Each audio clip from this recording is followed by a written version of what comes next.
अच्छा, थोड़ा सा सेक्शन फॉर्मूले पे यूज़ करना। अच्छा, एक काम हो करो, रोटेशन और सीख लो तो थोड़ी और क्लियरिटी आ जाएगी, फिर हम क्वेश्चंस पे आएंगे।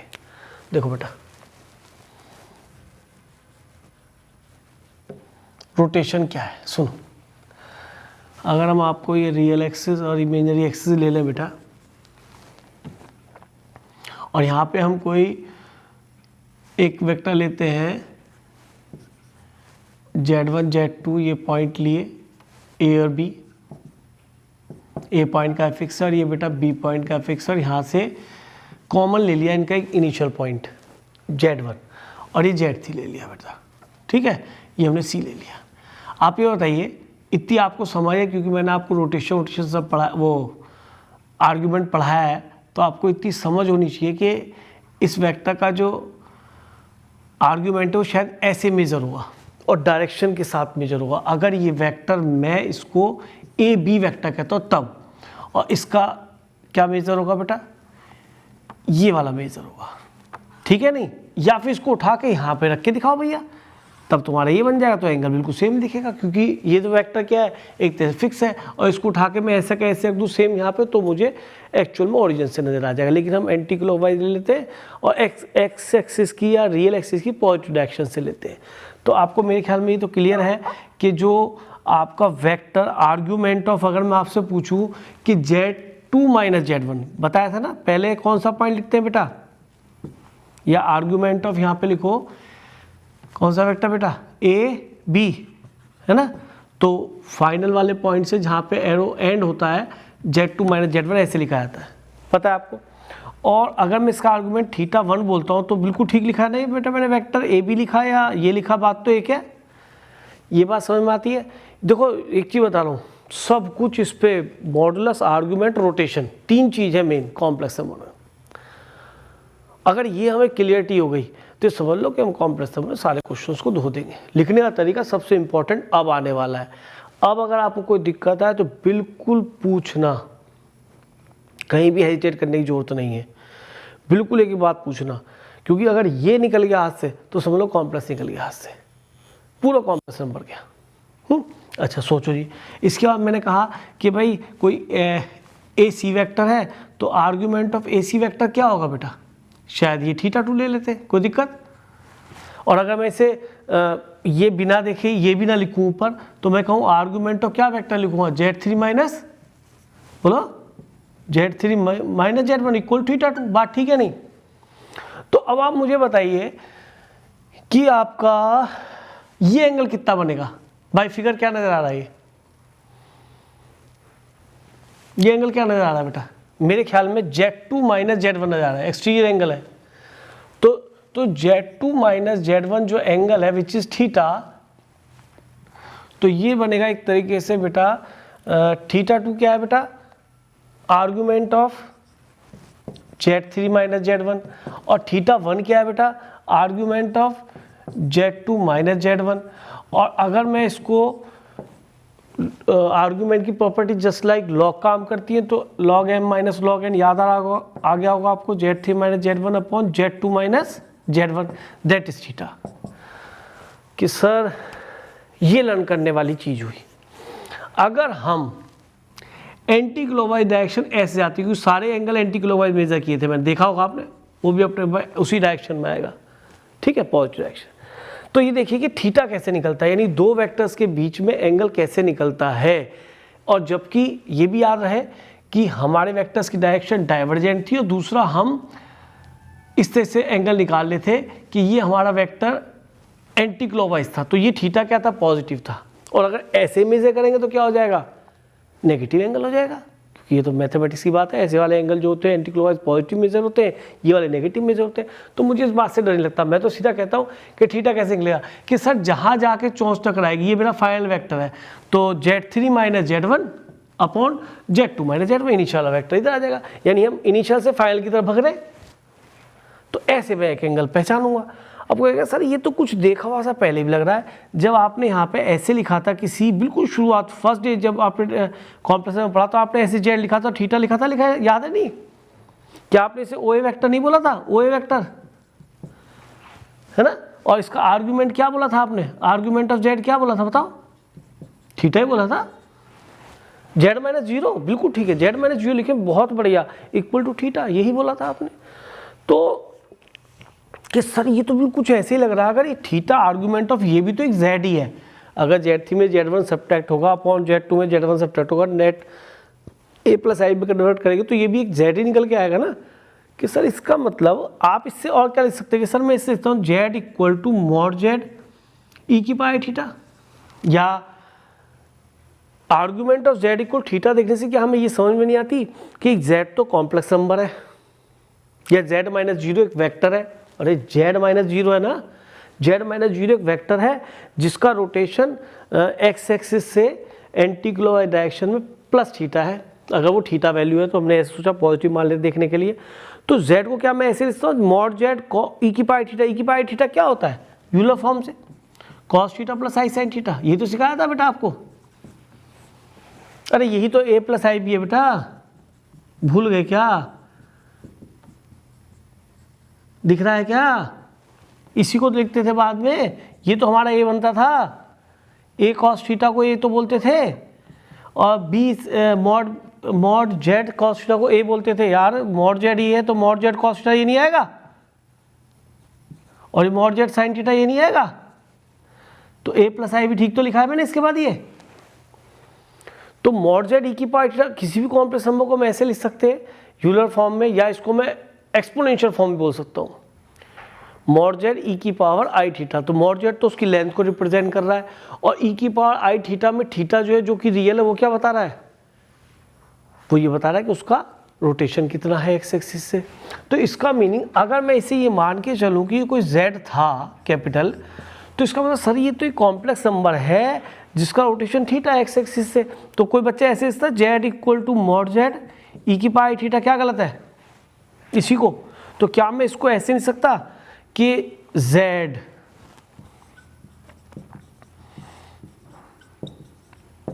इक्वल टू मॉड जेड कैसी भी मॉड लगाना इसी पे, z3 minus z1 upon z2 minus z1, समझ में आ रही बात, ई की पाई थीटा या cos theta plus i sine theta, जैसा लिखना चाहें आप। तो ये बच्चों को पकड़ में आनी चाहिए कि ये फॉर्म ऐसे कन्वर्ट होगी थीटा निकालने पे, या ऐसे होगा तो हम ऐसे ही पहुंच जाएंगे, मेनली ऐसे ही यूज होगा। तो जब तक हम थीटा को निकालेंगे तब तक हम नहीं समझ पाएंगे। अगर मैंने यहाँ पे इसको ऐसे लिया एंगल, तो मुझे this minus this upon this minus this लिखना पड़ेगा, लेकिन मुझे क्या लिखना पड़ेगा, देखो याद रखना फाइनल यानी कि जिस एरो से हम यहाँ पहुँच रहे हैं ये फाइनल है ये इनिशियल है, तो z3 minus z1 upon z2 minus z1। अगर मुझे ऐसे एंगल बताना है, और मान लीजिए ये मैं लिखता हूँ आर्ग्यूमेंट, ये थीटा जो बनेगा अब ये माइनस थीटा हो जाएगा ना, तो मैं लिखूँ आर्ग्यूमेंट फाइनल है z3 minus z1, initial point हमेशा कॉमन आना चाहिए, z3 minus z1 upon z2 minus z1, now it is minus theta. ठीक है, अगर ये 30 होता तो वो माइनस 30 होता, क्योंकि मैं फाइनल माइनस इनिशियल कर लूँगा दिस माइनस दिस अपॉन, और ये दोनों में कॉमन होना जरूरी है, और वेक्टर की डायरेक्शंस को जो देखना या तो दोनों डाइवर्जेंट हो। ठीक है, अगर इन चीज़ों का ध्यान रखोगे तो क्वेश्चंस में आपको कभी प्रॉब्लम आने की नहीं है। आप नोट करो इसको ज़्यादा तरीके से, फिर बताते हैं आगे। अगर हम इसको z को a प्लस आई भी बोलते, देखो ध्यान सुन लो, तो मेरे ख्याल में a हम ये ट्रैवल कर रहे हैं और b हम ये ट्रैवल कर रहे हैं, मैं ठीक कह रहा हूँ। तो आप बताइए अगर ये मॉड z है तो mod z cos theta mod z sine theta नहीं है, तो मैं इसको mod z cos theta plus i mod z sine theta लिख सकता, तो मॉड z कॉमन आ जाएगा, तो cos theta plus i sine theta, और इसको हम क्या बोलते हैं बेटा एक्सपोनेंशियल फॉर्म में या यूलर फॉर्म में ई की पाई थीटा बोलते हैं। तो मैंने क्या गलत लिख दिया कि मुझे इसके अंदर z का मॉडुलस चाहिए, उस वेक्टर की लेंथ चाहिए, और थीटा वो एक्सिस से कितना रोटेट कर रहा है। तो मैंने क्या गलत लिखा, अगर ये argument theta equal to argument of z कहीं लिखा है, इसका मतलब यही तो है कि आर्गूमेंट ऑफ z थीटा आपने बताया, तो इसका मतलब क्या है कि ये z equal to mod z E की पाई थीटा है। मॉड z मुझे पता है तो मैं मॉड z निकाल सकता हूँ, और उसका थीटा मुझे पता है तो मैं उसका रोटेशन ले सकता हूँ ई की पाई थीटा। तो दोनों चीज़ें एक दूसरे से मिलती जुलती है हम। ठीक है, और कोई बेटा डाउट हो पूछो। तो एक क्वेश्चन लिख लो, if z1 z2 z3 are the affixes of the vertices of a triangle. Question देखो, if z1 z2 z3 are the affixes of vertices of triangle having circumcenter at origin, having circumcenter at origin,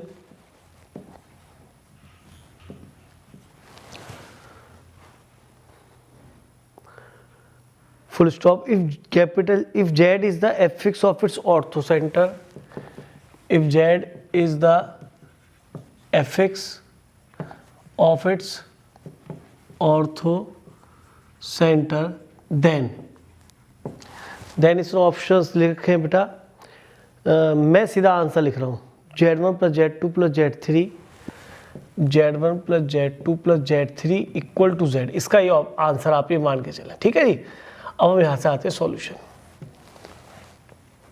देखो बेटा, ये specially मैं एक section फॉर्मूले का और use हो जाए बेटर होगा। Z1 Z2 Z3 आपने एफएक्स लिख दिए, ए बी सी इनको ऐड कर लिया, ये आ गया बेटा।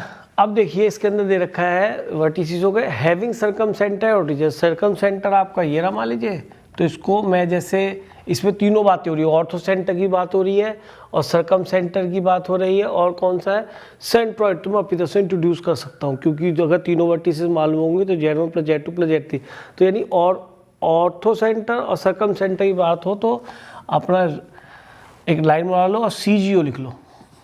और याद रखो कि इन दोनों के बीच में कम लेटर्स आते हैं इसलिए 1 रेशो यहाँ आएगा, ज़्यादा लेटर्स आते हैं रेशो 2 यहाँ आएगा।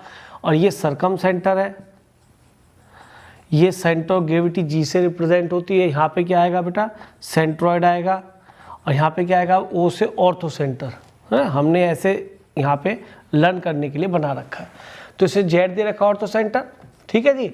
और ये वर्टिसेस है तो सेंट्रॉइड जो आपका बनेगा वो क्या बन जाएगा बेटा Z1 plus Z2 plus Z3/3 from here, ठीक है जी। और आपसे वो पूछ रहा है and O is the origin is क्या सर्कमसेंटर, तो मैं सीधा लगाया अप्लाई करा कि इसके जो कहीं बीच में आ रहा है जो 1:2 की रेशो में है, तो सेक्शन फॉर्मूले से Z1 plus Z2 plus Z3/3 क्या बनना चाहिए बेटा 1 इंटू ऑर्थोसेंटर, तो 1 इंटू Z जैसे सेक्शन फॉर्मूला आते हैं बेटा 2D में, एंड प्लस 2 इंटू 0, ये 0 है बेटा। और तो इसका सर्कमसेंटर ओरिजिन दे रखा है ना, अरे ओरिजिन था ना, तो ये हो जाएगा 2 इंटू 0 अपॉन इसको 2 को ऐसे लिख लो सम ऑफ रेशो। तो आप देखिए 3 से 3 कैंसिल हो गया, वो 2 इंटू 0 हो गया, तो Z1 plus Z2 plus Z3 equal to Z। बता रहे कितना इजी क्वेश्चन है, सीधा खत्म हो गया। इस Z में पूरा वही है x प्लस आई वाई, इसमें भी x प्लस आई वाई है, इसमें भी x प्लस वाई, मतलब लीनियर इमेज वो रियल और इमेजिनरी दोनों ही है, कभी कहने लोगे नहीं है ये। तो इसके ऊपर क्वेश्चन काफ़ी आते हैं, जरा नोट करो जल्दी से। देखो बेटा जैसे क्वेश्चन लिखिए if Z1 Z2 Z3 are the vertices of an equilateral triangle. Question है इंपॉर्टेंट है बेटा, if Z1 Z2 Z3 are vertices of an equilateral triangle then, अब देखिए मैं इसमें रोटेशन के कुछ रिजल्ट रोटेशन से कुछ रिजल्ट निकालूंगा इक्विलेटरल ट्राइंगल में Z1 Z2 Z3 फॉर्म में। आप यहाँ देखो एक जनरल रिजल्ट की तरफ जा रहे हैं हम, ये Z1 पॉइंट है, Z2 पॉइंट है, Z3 पॉइंट है, ये A एफिक्स है, ये B एफिक्स है और ये C एफिक्स है। अब ये देखिए कि अगर मैं ये कहता हूँ ये इक्विलेटरल ट्राइंगल है तो इसकी तीनों लेंथ क्या होगी बेटा इक्वल इन साइज, और ये वाला एंगल कितने बनने वाला है बेटा π/3।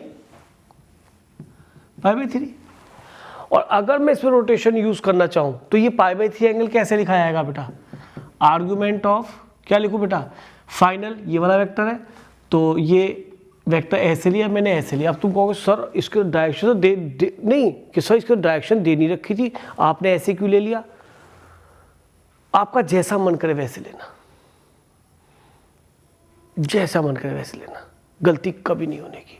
क्यों, या तो प्रिंटेड फॉर्म में लिख के दे कि ये एरो इस तरीके से, ठीक है, कभी गलती नहीं होगी, कभी भी इम्पॉसिबल है। क्योंकि मैं इसको अगर फ्लिप करके Z3 को इधर लिख दूं तो इधर पहुंच गया, अब जो इधर की तरफ बन रहा था उधर हो जाएगा, इससे फर्क कभी पड़ेगा नहीं, ठीक है। जब तक वो नहीं देगा तो हम अपनी डायरेक्शन खुद बना लेंगे, और या फिर उसके अंदर वो लिखता कि AB वेक्टर है या BC वेक्टर है उसके बीच का एंगल है, क्योंकि देखो अगर यहाँ पे कहे ए बी और बी सी के बीच में तो π/3 एंगल है, और कोई कहे जी कि बी ए और बी सी के बीच में तो π/3 एंगल है श्योर, लेकिन कोई कहे बी ए और सी बी के बीच में एंगल, तो सी बी की डायरेक्शन इधर आ जाएगी, तो हमें इसको इधर करना पड़ेगा, मैंने बताया था आपको आर्ग्यूमेंट में, तभी कितना बन गया एंगल 180 माइनस। ठीक है, तो जब स्टैंडर्ड है तो आप इस तरह से बना के खुद ही अपनी डायरेक्शन बनाएंगे, उससे कभी मत घबराना। ठीक, तो बताइए जी इधर की तरफ पहुंचे तो जहाँ पे जाके तीर टकराएगा, ये फाइनल हुआ, ये इनिशियल हुआ, तो कॉमन पॉइंट भी मिल गया, डायरेक्शन भी डाइवर्जेंट हो गई, सब चीज फिट है, फॉर्मूला लगाओ π/3 इज इक्वल टू बोलिए Z1 की ओर जा रहे हैं, Z1 minus Z3 upon Z3 minus Z2 बेटा, ये अपॉन Z2 ये है। और ये बात हमें मालूम है, अगर कोई भी एक कॉम्प्लेक्स नंबर Z था और उसका रोटेशन थीटा था, तो मेरे ख्याल में आर्गुमेंट ऑफ Z इसका Z minus 0 equal to theta था, तो इसका मतलब मैं ये भी लिख सकता हूँ कि ये वेक्टर क्या बनेगा, Z equal to mod Z e की पावर I थीटा, जहाँ Z मॉड Z किसको रिप्रेजेंट कर रहा है, इसकी लेंथ को, और थीटा का रिप्रेजेंट कर रहा है कि उसका एंटी क्लॉकवाइज एक्स एक्सिस से कितना रोटेशन है, या वो कितना एंगल बनाता है, या वो कितना आर्गुमेंट है उसका उस वेक्टर का एक्स एक्सिस से। तो बच्चों को तैयार होना चाहिए कि मॉड Z e की पावर थीटा में भी एक अपनी तरह का एक रिजल्ट लिखा हुआ है, वो वेक्टर की डायरेक्शन को भी बता रहा है और वो ये बता रहा है कि उसका लेंथ कितना है, और वो हमें यहाँ से मिल जाता है। तो इस तरीके से मैं क्या लिखता हूँ, Z1 माइनस Z2 यानी कि Z equal to mod Z e की power I theta, mod of this, Z minus 0 लिखा था मॉड ऑफ दिस, तो वो देखो तो मिल गया, Z की वैल्यू यही मिल रही है शायद, कॉस थीटा लिख दो, cos theta plus i sign लिख दो, डजंट मैटर। तो Z3 माइनस Z2 मॉडुलस लगा दो बेटा, इंटू ई की पावर I थीटा, और ई की पावर थीटा क्या है बेटा, cos theta plus i sine theta, और ये थीटा कितना बेटा π/3 60 है ना, क्योंकि ये कैसा ट्राइंगल इक्विलेटरल। तो ये बन गया बेटा Z1 minus Z2 upon Z3 minus Z1। अभी बताइए दोनों मॉडुलस ब्रेक हो जाएंगे, अरे पहले ऐसे लिखा है दो, Z1 minus Z2 upon Z3 minus Z2, और ये हो गया कॉस π/3, जो लिख लेंगे अभी से, ई की π/3 लिख लो चाहे अभी बाद में, ये दोनों कैंसिल हो गए, क्यों, ये डिस्टेंस बिटवीन Z1 Z2 है, ये डिस्टेंस बिटवीन Z3 Z2 है, Z3 और Z2 के बीच का डिस्टेंस है, ये Z1 Z2 के बीच का डिस्टेंस, चाहे Z1 माइनस Z2 मॉड लिखो, चाहे Z2 माइनस Z1, जब डिस्टेंस की बात आ रही है, तो दोनों इक्वल ट्रायंगल है, तो दोनों ये क्या होंगे बेटा, ये सॉरी ये इक्वल ट्रायंगल है, तो कैसा होगा, ये दोनों इक्वल होंगी। तो एक रिलेशन ये आ गया कि सर ई की पावर थीटा फंस गया, कि इसका भी जुगाड़ करते हैं, एक काम करते हैं, एक बार यहाँ से लगा लेते हैं, मैं आपको जान के ऐसे सिखा रहा हूँ कि एक बार यहाँ से लगा लेते हैं, ये ई की पावर थीटा निपटाना है मुझे, निपटा दूंगा कैसे, कि सर अब की बार आप एक काम करो, आपको ऐसे एंगल लिया, आप तो एंटी क्लॉकवाइज ले रहे हो, तो मैं पॉजिटिव एंगल लूँगा, आपको ऐसे तो माइनस ई की पावर माइनस आई थीटा आ जाएगा, लेकिन मैं एंटी क्लॉकवाइज ले रहा हूँ। तो अब की बार वेक्टर मैंने इसे पहले ऐसे लिया था, अब की बार मैंने वेक्टर ऐसे ले लिया और ये ऐसे ले लिया, डाइवर्जेंटली लिए। अरे तो पहले इसको आप बी ए वेक्टर बोल लेते, अब आप इसको ए बी वेक्टर भी तो बोल रहे हो यार, घबराना क्या है, अभी ए बी की तरह काम कर रहा है, वो बी की तरह काम कर रहा है। तो कोई कहे जी ऐसे भी कर सकते हैं, कि हाँ ऐसे भी कर सकते हैं, इसलिए मैंने आपको ये चीज़ें सब सिखा दी है। अब देखो जी, अब भी ये एंगल तो π/3 है, माइनस π/3 तो है नहीं, मैं तो एंटी क्लॉकवाइज ले रहा हूँ, तो फाइनल वाले से जो जहाँ पे जाके एरो टकराया, टक्कर मारी, वो वाला फाइनल वेक्टर है, इनिशियल वेक्टर लगाओ फिर से रोटेशन, एंड π/3 इक्वल टू क्या लिखूँ, आर्ग्यूमेंट ऑफ, यही इंपॉर्टेंट है, बस समझ लो क्या लिखूँ जी, Z3 माइनस इनिशियल पॉइंट जो कॉमन पॉइंट है दोनों का, वो पॉइंट यूज करना है, Z3 minus Z1 upon Z2 minus Z1, और इसको मैं दोबारा से मॉडुलस और यूलर फॉर्म में या एक्सपोनेंशियल फॉर्म में क्या लिख सकता हूँ, Z3 minus Z1 upon Z2 minus Z1, यहाँ से देख रहा हूँ इक्वल टू देयर मॉडुलस, और मॉडुलस भी स्प्लिट हो जाएगा तो शायद कट जाएगा, और ई की पावर आई π/3 ये कट जाएगा ना, ये लिख के दिखाऊँ प्रॉपर वे में। अब इसकी वैल्यू उठा के रख दो, ई की पावर आई π/3 खत्म, ये क्वेश्चन नंबर 1 हो गई, ये क्वेश्चन नंबर 2 हो गई, ये वैल्यू उठा के रख दो। तो मॉडुलस का भी कितना यूज है, रोटेशन का कितना यूज है, अब जाए क्वेश्चन होगा, इसको उठा के यहाँ रखो value, Z1 minus Z2 upon Z3 minus Z1 equal to ये वैल्यू यहाँ रख दी, तो ये एलिमिनेट हो गया, Z3 माइनस Z1 अपॉन क्या बनेगा बेटा, Z2 माइनस Z1। शायद जब आप इसे एक्सपेंड करेंगे तो मुझे जैसा याद है ये रिजल्ट बनना चाहिए Z1 square plus Z2 square plus Z3 square equal to, या इधर लिख लो Z1 Z2 minus Z2 Z3 minus Z3 Z1। Check कीजिए, आपका रिजल्ट ये आना चाहिए,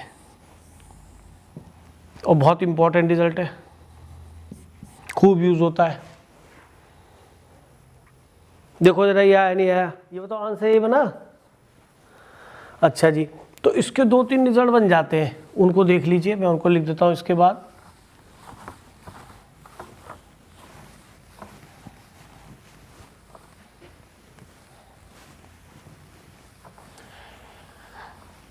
इसी में ही आई थिंक इसको आप अगर ये लिख पाए 2 से डिवाइड 2 से मल्टीप्लाई करके, तो शायद Z1 minus Z2 whole square plus Z2 minus Z3 whole square plus Z3 minus Z1 whole square equal to 0 नहीं बन जाएगा रिजल्ट बेटा? बताओ, चेक करो, ये बनता नहीं बनता 2 से डिवाइड 2 से मल्टीप्लाई करके देखो जरा एक बार। अच्छा, और एक रिजल्ट और बनेगा अभी इसका, वो बता देता हूँ। 2-3 रिजल्ट है इसके, वो तीनों रिजल्ट एकदम याद होने चाहिए, क्योंकि उसके ऊपर क्वेश्चंस बहुत बनते हैं। मैंने जो नोटिस करा है बहुत बार क्वेश्चन बनते हैं, बच्चे को आने चाहिए। जब उसको नहीं आते तो उसमें देर करता है बेटा, फिर उससे दिक्कत होती है बहुत बच्चे को। देखता हूँ मैं का तो क्वेश्चन मिल जाए आपको। इसके दो रिजल्ट हो गए, एक रिजल्ट बेटा ये बनेगा इसी में 1/Z1 minus Z2 plus Z2 minus Z3 plus Z3 minus Z1 equal to 0। आप इसका एलसीएम लेके देखेंगे तो रिजल्ट वही आ जाएगा बेटा। तो एक रिजल्ट ये बना, दूसरा रिजल्ट ये बना, और तीसरा रिजल्ट ये बना। अब इसको इक्वल ट्रायंगल में तो हम कभी भी यूज़ कर सकते हैं। समझने वाली बात तो इसमें ये है कि कैसे, कि सर Z1 Z2 दे दिया आपको कॉम्प्लेक्स नंबर, Z2 के बारे में Z3 के बारे में पूछा, आप निकाल देंगे। ठीक है, तो मैं एक क्वेश्चन लिख रहा हूँ और उसको आप देखें, बेहतरीन क्वेश्चन है, आपको अच्छा भी लगेगा। लिखो, इसमें लिखा है the 3 vertices of a triangle are represented by, question 3 vertices of triangle are represented by 0, Z1 and Z2। ठीक है जी, और बल्कि यहाँ पे ट्राइंगल इज इक्विलेटरल, ये उसने दे दिया बाद में। अब वो पूछता है देन रिलेशन Z1 और Z2 पूछता है। अब एक चीज़ बताइए, उसे Z1 Z2 में रिलेशन पूछा है, अब जो भी आ रहा है तुम्हें तो एक सीधा लड़ना है, Z1 square plus Z2 square plus Z3 square minus Z1 Z2 minus Z2 Z3 minus Z3 Z1 है। आपने Z3 को 0 कर दो, यहाँ पे 0 ले लेते Z3, तो रिलेशन क्या आ गया बेटा, Z1 square plus Z2 square minus इसमें 3 थे minus Z1 Z2 equal to 0। ये आंसर आ गया बेटा, खत्म। ठीक है, और इससे आप Z1 को Z2 टर्म में भी निकाल सकते हैं, इसको मतलब सिंप्लीफाई करके अगर चाहे तो। वैसे इन्होंने तो ये रिजल्ट दे रखा है। तो बात समझ में आई बेटा क्वेश्चन में, कितना बढ़िया क्वेश्चन है ये। और देखो मैं एक जेई मेन में भी क्वेश्चन आया है इसमें, देखो बड़ा अच्छा। इसी क्वेश्चन को कैसे बनाया, जेई मेन में 2003 जब स्टार्ट हुआ था AIEEE के नाम से, the origin and the roots of equation. Question लिखा बिल्कुल same, the origin and roots of equation, roots of equation Z square plus AZ plus B equal to 0, Z square plus AZ plus B equal to 0 form an equilateral triangle, form an equilateral triangle. Then अब ये पूछा तो इसके अंदर A और B में relation पूछा है, स्मॉल a स्मॉल b। तो देखो यहाँ पे थोड़े से गलत है, मैं आपको बताऊँ कैसे गलत है AIEEE देने वाले क्वेश्चन। कि देखो A और B उसे बताना चाहिए था यहाँ पे कैसे नंबर है, रियल बोलना चाहिए था उसको, उसे नहीं बोला, चलो माफ़ कर देते हैं। ओरिजिन हो गया और 2 रूट्स इसके, एक Z1 और एक Z2। तो अब यहाँ पे एक तो हमें रिलेशन मिला Z1 प्लस Z2 क्या मिल गया, इसके 2 रूट्स हैं, तो वही फॉर्मूला जो होता है माइनस B/A और Z1 Z2 C/A, तो B हो गया। और आपके पास एक फॉर्मूला ये है, ये वाला, इसी में सीधा क्या रखो बेटा, Z3 को 0 कर दूं, एक वर्टिसेस ये भी दे रखा है, तो Z3 को मैंने 0 रखा तो रिलेशन फिर ये आ गया, तो Z1 square plus Z2 square minus Z1 Z2। और देखो बेटा इसको मैं क्या लिख सकता हूँ, सम ऑफ प्रोडक्ट के रूप में मतलब Z1 प्लस Z2 का whole square minus 2Z1 Z2, या नहीं, और एक Z1 Z2 पहले से है, तो अब यहाँ पे निकल लोग, तो Z1 प्लस Z2 कितना हो गया A स्क्वायर और माइनस 3B। तो ये तो बताओ AIEEE का 2003 में क्वेश्चन आया है। अब मैं ये आंसर आ गया, ये आंसर है।